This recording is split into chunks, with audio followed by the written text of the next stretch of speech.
Hello everyone, I am CA Vibhuti Narang. Welcome to our channel वॉक्सकॉव academy. आज की video में हम कवर करेंगे income under the head house property.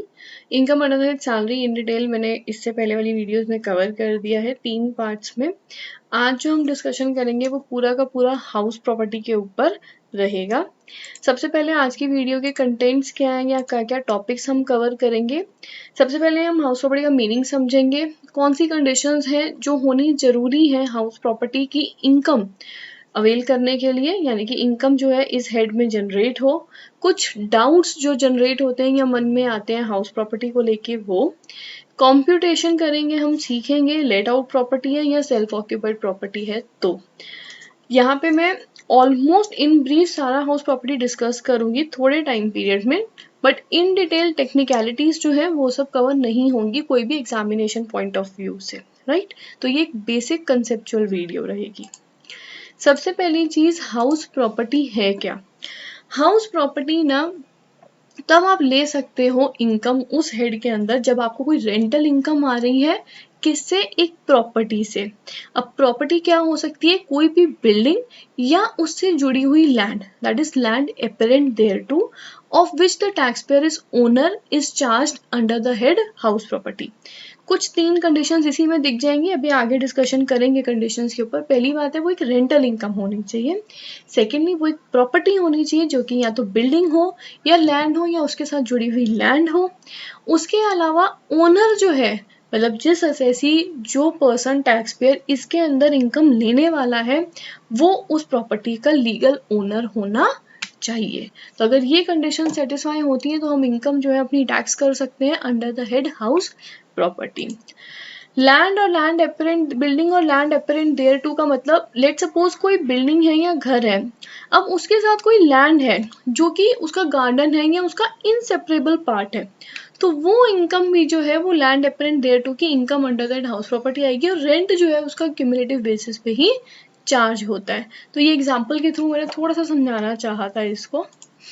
उसके बाद कंडीशंस मैंने डेफिनेशन में डिस्कस किया. फर्स्ट कंडीशन है प्रॉपर्टी होनी चाहिए जो कि कोई भी लैंड या बिल्डिंग या लैंड अपेरेंट देयर टू हो सकती है. सेकंड कंडीशन ये कहती है कि असेसी ओनर होना चाहिए उस प्रॉपर्टी का.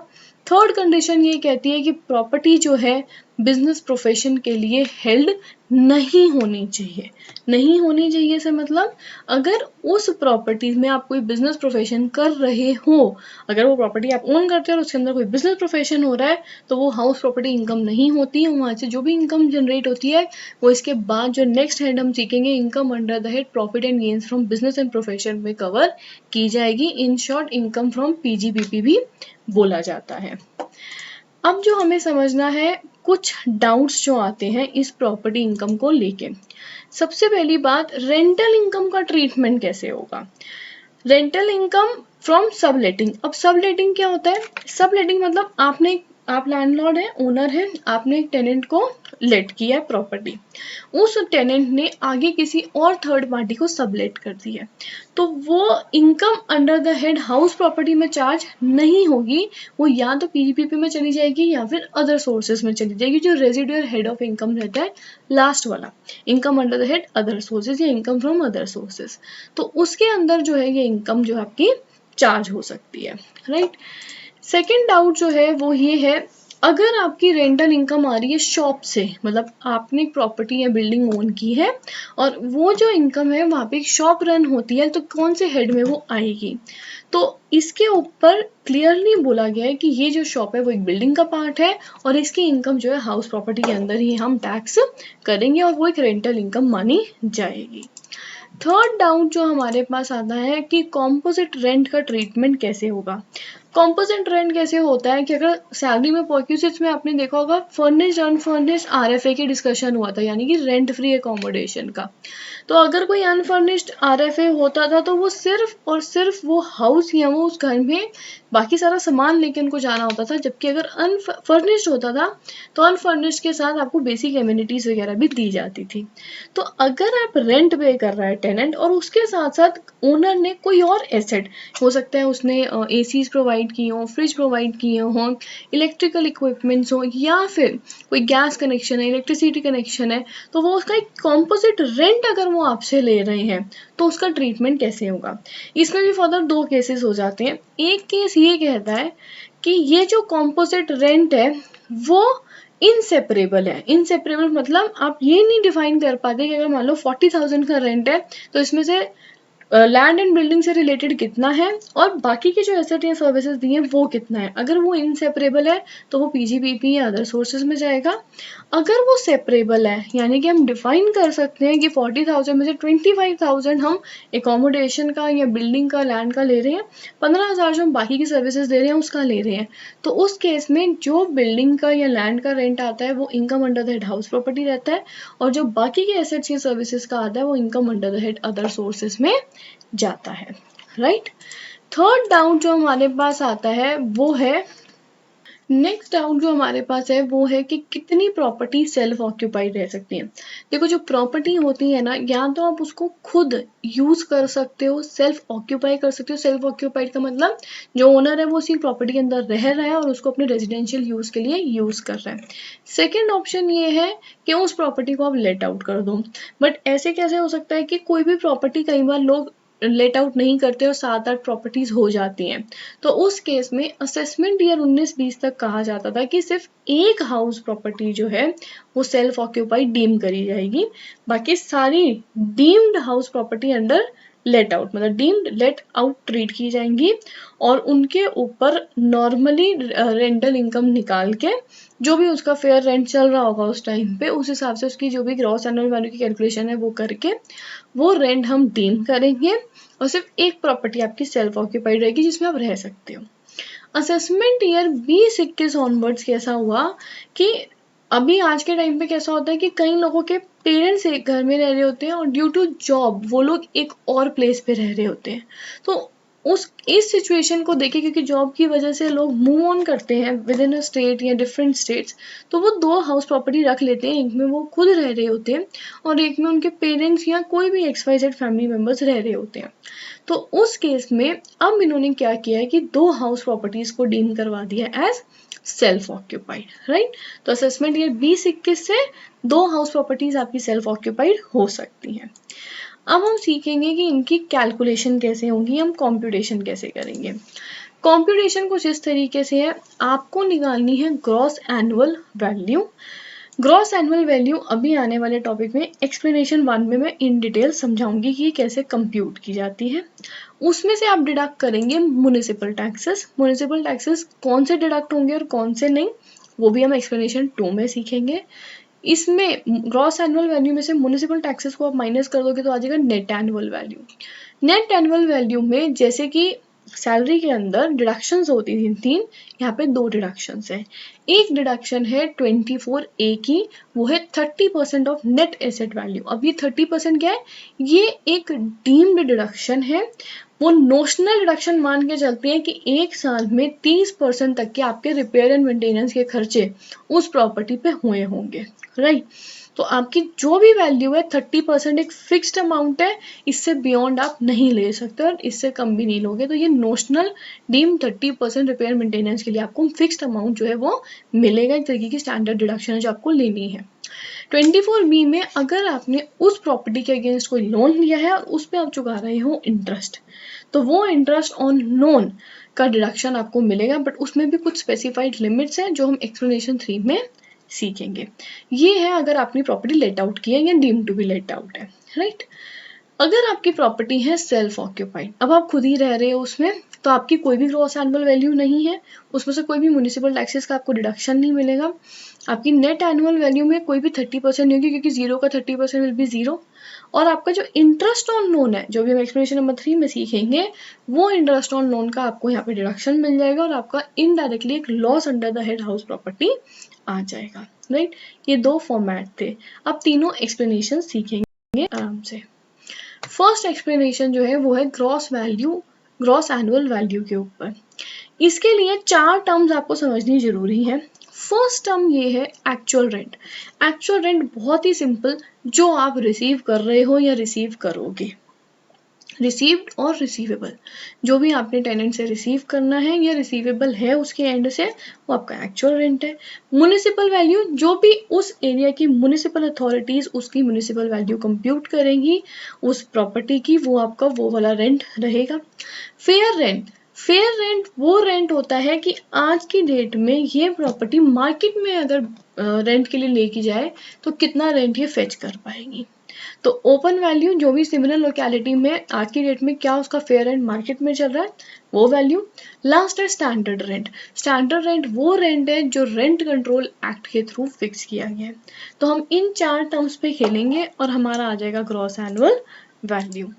इसके लिए आप एक चीज समझो, सबसे पहले है फेयर रेंट, उसको कंपेयर करोगे आप म्युनिसिपल रेंट से, मतलब म्युनिसिपल अथॉरिटी ने कितना रेंट बोला और सिमिलर लोकेलिटी में वो कितना फेच कर पाएगी, दोनों में जो आ जाएगा हायर वो बन जाता है एक्सपेक्टेड रेंट। मतलब इतना एक्सपेक्टेड रेंट है कि ये प्रॉपर्टी इतना एक्सपेक्टेड रेंट जो है वो जनरेट करेगी। इस एक्सपेक्टेड रेंट को आप कंपेयर करोगे अपने स्टैंडर्ड रेंट से जो रेंट कंट्रोल एक्ट के थ्रू आया है। इनमें से जो रहेगा कम, लोअर ऑफ द टू बन जाता है आपका रीजनेबल एक्सपेक्टेड रेंट, यानी कि ये रीजनेबल अमाउंट है। हो सकता है एक्सपेक्टेड 50,000 आ जाए और स्टैंडर्ड वहाँ का रेंट कंट्रोल एक्ट में सिर्फ 30,000 ही बनता है, क्योंकि मार्केट में हो सकता है वैल्यू कुछ टाइम के लिए बढ़ी हो, अप एंड डाउन तो चलता ही है, तो कुछ टाइम के लिए बढ़ी हो तो रेंट कंट्रोल एक्ट ने बोला नहीं 30 से ऊपर आप नहीं ले सकते, नहीं हो सकती उसकी वैल्यू, तो वो किस पे रिस्ट्रिक्ट हो जाएगा, स्टैंडर्ड रेंट पे। वो हो जाएगा reasonable expected rent. Reasonable expected rent को आप कंपेयर करोगे जो एक्चुअली आप रिसीव कर रहे हो। अब इन्होंने यहाँ पे तो लिमिट कर दिया स्टैंडर्ड रेंट से, बट हो सकता है वही प्रॉपर्टी 40,000 आराम से आपका टेनेंट आपको दे रहा है, तो हायर ऑफ द टू क्या बन जाती है हमारी ग्रॉस एनुअल वैल्यू। तो टर्म्स वही 4 थी, fair rent, municipal rent, standard rent और रीजनेबल एक्चुअल रेंट। चारों को कंपेयर करके हमारे पास क्या आया, ग्रॉस एनुअल वैल्यू, राइट। ये एक्सप्लेनेशन नंबर 1 थी। सेकेंड एक्सप्लेनेशन जो है वो है म्युनिसिपल टैक्सेस के ऊपर। अब म्युनिसिपल टैक्सेस में 2 मैंडेटरी कंडीशंस हैं जो सेटिस्फाई करनी है उस डिडक्शन को अवेल करने के लिए। फर्स्ट है ये ओनर बॉर्न होने चाहिए, यानी कि ओनर जो है ये खर्चे को बेयर करेगा, टेनेंट म्युनिसिपल टैक्सेस पे नहीं करेगा। सेकेंड कंडीशन ये है कि ये उस साल में पेड होने चाहिए। यहाँ पे एक्रूअल या ड्यू बेसिस कंसेप्ट नहीं लगेगा कि खर्चा ड्यू था। ओनर कई बार 2-2, 3-3 साल का रेंट पे म्युनिसिपल टैक्स नहीं पे करते, तो जिस साल में करोगे, जिस साल में एक्चुअली बैंक से पैसे गए ओनर के, वो वाले साल में आपको ये खर्चा जो है डिडक्शन के रूप में अवेलेबल हो जाएगा। अब मान लेते किसी साल में 3 साल के पुराने इकट्ठे किए ना, तीनों साल का मिल जाएगा, ऐसा नहीं है कि उसी साल का मिलेगा, तीनों साल का डिडक्शन मिल जाएगा। थर्ड जो एक्सप्लेनेशन है वो है इंटरेस्ट ऑन लोन, ये काफी इंपॉर्टेंट भी है।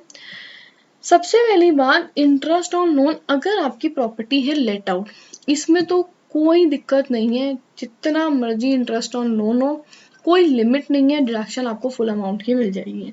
2 लाख, 5 लाख, 10 लाख, 20 लाख, कोई दिक्कत नहीं, जितना भी इंटरेस्ट आ रहा है उस प्रॉपर्टी का, आपकी वो लेट आउट प्रॉपर्टी है, नो लिमिट, आराम से आपको डिडक्शन मिल जाती है।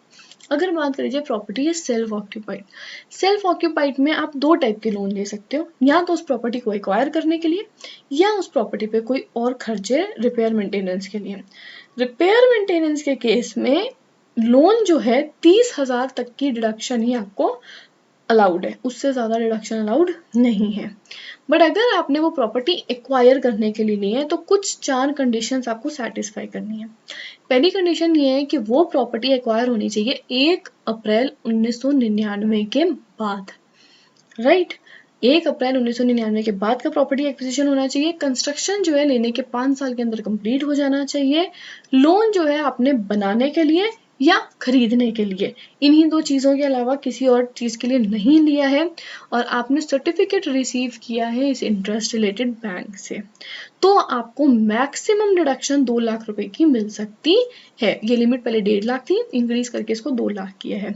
और लेट सपोज अगर कोई पुराना लोन निकला, यानी कि 1 अप्रैल 1999 से पहले का, तो उस केस में वो 30,000 पे ही लिमिट हो जाती है, राइट। तो अगर लेट आउट प्रॉपर्टी है तो कोई लिमिट नहीं है, और सेल्फ ऑक्यूपाइड है और रिपेयर मेंटेनेंस का है तो 30,000। अगर आपकी एक्वायर्ड है और आपने एक्विजिशन या कंस्ट्रक्शन के लिए लिया है, सर्टिफिकेट लिया है, 5 साल के अंदर कंस्ट्रक्शन एक्विजिशन हो गया है, तो उस केस में 2 लाख तक का मैक्सिमम डिडक्शन जो है वो आप अवेल कर सकते हो। इसके अलावा इसी एक्सप्लेनेशन में एक चीज समझो, ये जो लिमिट है ना 2 लाख और 30,000 की, ये एग्रीगेट है। 2 हाउस प्रॉपर्टीज जो आप सेल्फ ऑक्यूपाइड डीम करोगे असेसमेंट ईयर 2021 से, तो दोनों का मिला के, ऐसा नहीं कि एक सेल्फ ऑक्यूपाइड में 2 लाख ले लिए, दूसरी सेल्फ ऑक्यूपाइड में 2 लाख ले लिए, नहीं, दोनों का क्यूमुलेटिव आपको 2 लाख ही मिलेगा, राइट। एज ऑफ नाउ अभी यही रूल है और यही फॉलो होगा। लास्ट जो इसमें हमें समझना है, प्री कंस्ट्रक्शन पीरियड के इंटरेस्ट का क्या होता है। प्री कंस्ट्रक्शन पीरियड मतलब लेट सपोज हमने एक लोन लिया है 1 जुलाई 2017 को, ये है हमारा डेट ऑफ लोन। 2017-2018 हमारा हो गया फाइनेंशियल ईयर। अब इसमें ये कहा जाता है कि जब आपका कंस्ट्रक्शन कंप्लीट हुआ उस फाइनेंशियल ईयर ऑनवर्ड से 5 इक्वल एनुअल इंस्टॉलमेंट्स में आप प्री कंस्ट्रक्शन पीरियड का इंटरेस्ट का डिडक्शन अवेल कर सकते हो। मान लेते हैं यहाँ पे जो लोन था, जो इंटरेस्ट आ रहा था वो 1 लाख रुपए था। अब आप उसको कैसे ले सकते हो, 20-20 हजार करके, जिस साल कंप्लीशन हुआ उस प्रॉपर्टी का, कंस्ट्रक्शन कंप्लीट हुआ, उससे 5 साल इक्वल एनुअल इंस्टॉलमेंट्स में आप इसको अवेल कर सकते हो, राइट। तो ये एक छोटा सा टॉपिक था, बहुत ज़्यादा कॉम्प्लिकेटेड नहीं था, और जल्दी से मैंने इसलिए समझाया क्योंकि सिर्फ कंसेप्चुअल क्लैरिटी करनी थी। ये टॉपिक की पीपीटी आपको अगेन इनकम टैक्स बेसिक्स की मेरी वेबसाइट में मिल जाएगी। तो अगर आपको डाउनलोड करना है फ्यूचर रीडिंग पर्पज के लिए, तो आप वहाँ से वो पीपीटी पीडीएफ फॉर्म में मिलती है, तो आप डाउनलोड कर सकते हो। तो आज की वीडियो के लिए इतना ही है। आप वॉक्सकॉप अकेडमी को फॉलो कर सकते हो फेसबुक, ट्विटर एंड लिंक्डइन पे। प्लीज़ चैनल को सब्सक्राइब कर दो यार, वीडियो देख के जाते हो तो इट्स अ रिक्वेस्ट कि आप सब्सक्राइब करो चैनल को। अगर लास्ट तक आए हो तो इतना तो आप मेरी मान सकते हो, चैनल को सब्सक्राइब कर सकते हो। That's all for today's video. Have a good day, bye bye.